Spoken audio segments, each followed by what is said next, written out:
여러분 지금 어디에 계시죠? 지성소에 계시죠? 아멘. 오늘 지성소를 경험하는 날입니다. 성소가 있고 그 성소 안에는 지성소가 있죠. 그리고 그 성소 밖에는 뜰이 있고 그리고 울타리가 있고 그리고 성막 밖이 있습니다. 그래서 오늘은 우리가 성막 밖에서부터 오직 유일한 구원의 문이신 예수 그리스도의 문을 지나서 뜰에 들어왔고요. 성막 안에 뜰에 들어갔고요. 그리고 성소에 들어갔고 지성소 안에 지금 들어와 있습니다. 그래서 뜰부터 우리가 보면은 구원의 문, 예수 그리스도 그 성막 안으로 들어가는 유일한 문이 있죠. 바로 예수 그리스도입니다. 예수 그리스도가 아니면 우리는 하나님께로 나아올 수 없기 때문에 그 성막의 문은 예수 그리스도이십니다. 그리고 그 뜰로 들어서면 뭐가 있을까요? 번제단과 물두멍이 있습니다. 번제단은 뭘까요? 우리의 죄를 속하시는 대속의 은혜를 뜻하고요. 물두멍은 무엇일까요? 우리의 죄를 그 짐승을 잡았던 손을 이렇게 씻는 것이죠. 우리 안에 묻어 있는 그 죄악의 찌꺼기를 완전히 씻는 것입니다. 그 손과 발에 오염된 오물을 씻는 것이죠. 이것은 우리의 죄의 자백을 의미하고, 그래서 우리가 아까 천부의 의지 없어서를 우리가 찬양을 했습니다. 그리고 이제 성소에 들어오면 성소는 예수 그리스도와의 연합을 의미합니다. 연합이 되어야 그 지성소에 들어갈 수가 있는데요. 이 성소에는 무엇이 있을까요? 세 가지가 있습니다.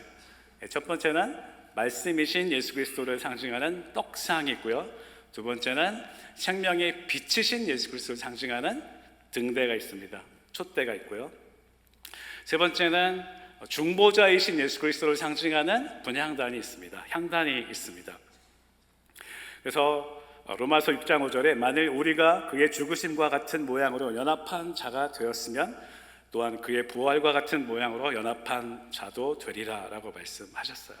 그리고 요한복음 15장의 말씀처럼 그가 내 안에 내가 그 안에 계신 그 그리스도와의 연합을 경험하는 것이 바로 이 성소입니다. 그리고 이제 성소에서 지성소 안으로 들어갈 때 막혀 있는 게 있었죠. 바로 휘장인데요.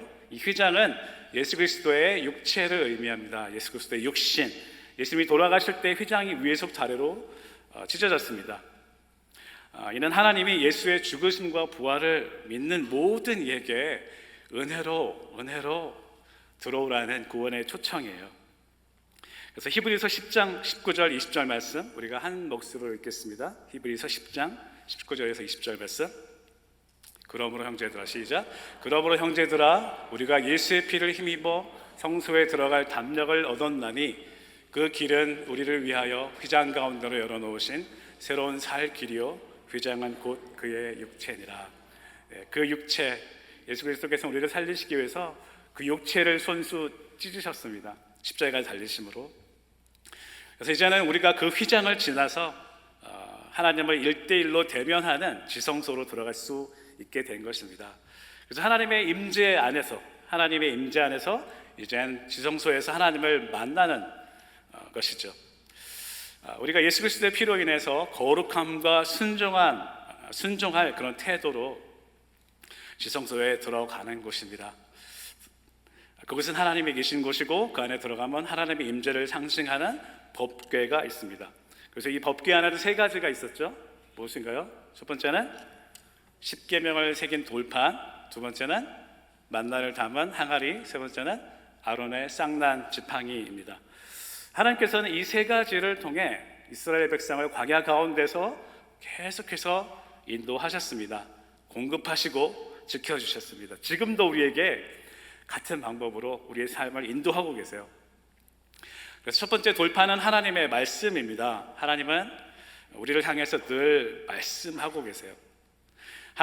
특별히 하나님의 임재 앞에서의 그 말씀은 살아 움직입니다. 그 말씀은 과거형이 아니라 바로 지금도 살아서 역사하시는 현재형이에요. 두 번째 만나 항아리는 우리에게 공급하시는 하나님을 말씀해주고 있습니다. 공급하시는 하나님이세요. 우리가 살아가는 이 삶이 광야입니다. 광야라고 생각할 때 하나님께서는 계속해서 우리 향해서 공급해 주세요. 프로바이더입니다. 요한복음 10장 10절 말씀, 도적이 오는 것은 도적질하고 죽이고 멸망시키려는 것뿐이요 내가 온 것은 양으로 생명을 얻게 하고 더 풍성히 얻게 하려는 것이라. 예수 그리스도는 우리를 거듭나게 하셨고 또 우리를 영적 생명을 더 풍성하게 해주시기 위해서 날마다 우리의 삶에 함께 하시고 공급하십니다. 그래서 임재 안에서, 우리가 지성소에 지금 임재 안에 있잖아요. 임재 안에서 우리에게 일어나는 것이 바로 이 생명의 공급이에요. 여러분, 예배를 사모하십시오. 주님의 임재 가운데서 그 공급을 우리는 받을 수 있습니다. 우리는 하나님을 만나기를 원하지 않을 때가 있습니다. 영적인 기갈이에요. 우리는 기도하지 않을 때가 있습니다. 바로 영적인 기갈이에요. 그리고 우리는 다른 것으로부터 갈증을 채우려고 합니다. 일시적인 즐거움, 일시적인 양식을 찾아서 우리의 공허함을 채우려고 한다는 것이죠. 이사야 55장 1절에서 3절을 보면 너희 목마른 자들아 물로 나오라. 돈 없는 자도 오라.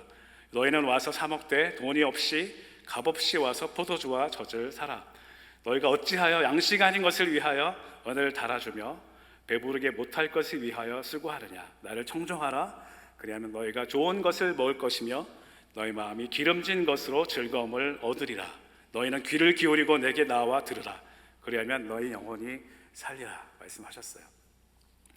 그래서 우리는 매일매일 주님의 임재 속으로 들어가야 합니다. 하나님의 임재 속으로 들어가는 것은 우리가 유지되어야 될 그 생명의 공급을 충만하게 받는다는 것을 의미합니다. 그럴 때 우리 영혼이 힘을 얻습니다. 그럴 때 우리는 일을 할 수 있어요. 죽어가던 영혼이 솟게 됩니다.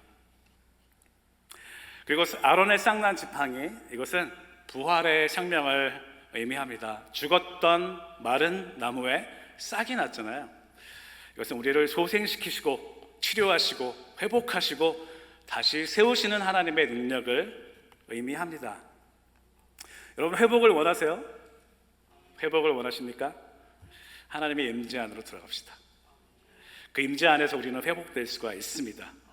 그리스도의 능력으로 내가 회복될 뿐 아니라 가는 곳마다 그리스도의 능력으로 회복이 일어나는 것을 경험하게 됩니다.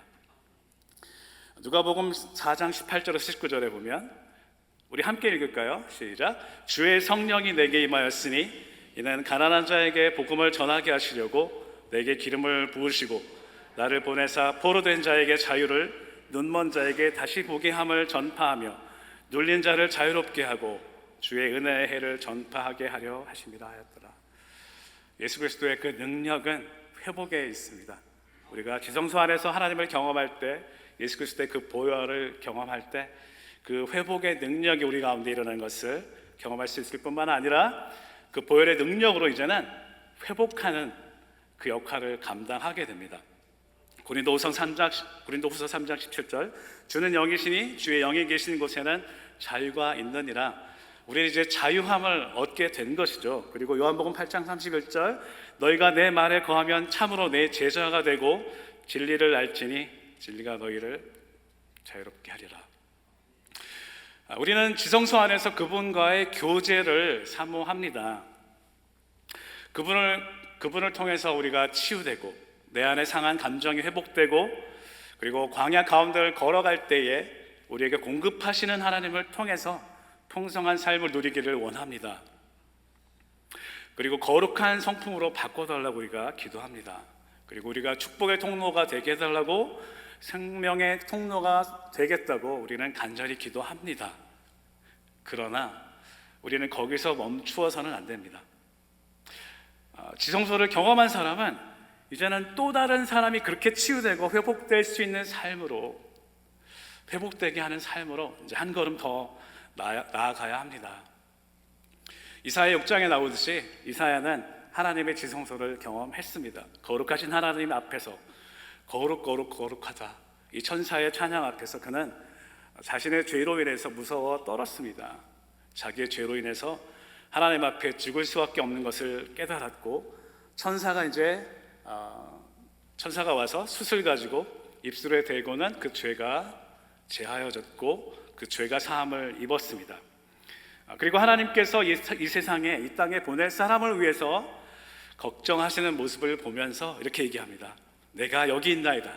나를 보내소서. 하나님의 임재는 반드시 부르심에 대한 응답으로 우리를 초청합니다.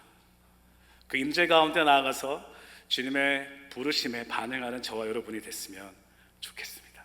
아멘. 그래서 오늘 우리가 또다시 찬양을 할 텐데요, 그 임재 앞에서 하나님의 부르심, 그 음성을 들으시면 좋겠어요. 하나님이 나에게 무엇을 말씀하시는지 먼저 주님을 사랑한다고 고백하겠고요, 주님이 나의 유일한 기업이 되시고 유일한 나의 치료자가 되심을 이 시간에 함께 고백하겠습니다.